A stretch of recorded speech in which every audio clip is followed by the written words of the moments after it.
Hi everybody, so I'm prepping my hair for another crochet install, and this is the style I plan to use: crisscross in the front and crochet plaits in the back. What you may not realize is that this fullness is not natural. I actually crocheted hair onto this headband to give it the fullness we see. We only used 3 packs of hair, and that is purposeful because I don't really like a lot of hair on my head. I'm tender-headed. So I wanted the look of the individual plaits, but without the weight, and so I created this band. And so I can show you how to take this off. And here it is. And so it's removable. So when I'm wearing my hair down, I can have the fullness. And when I'm wearing it up, I can have this fullness, which is what I love. So let me show you how to create this really quick.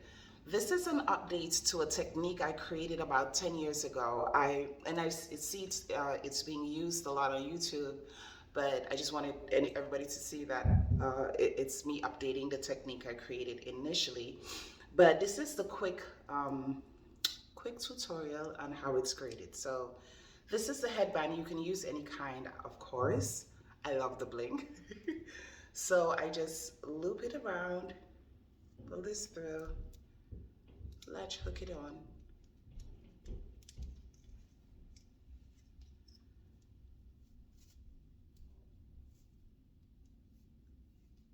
And that's it. And you can add it or remove it as you would like. And so to install it again, I've found that the best thing to do is put this together. Doesn't have to be pretty or anything, just move that out of the way. Sparkles to the front, always. And then my crochet at the back. Let it all out. Super cute. I have another tutorial similar to this of how I add fullness in my ponytail, and that video would be up shortly. See you guys in the next one.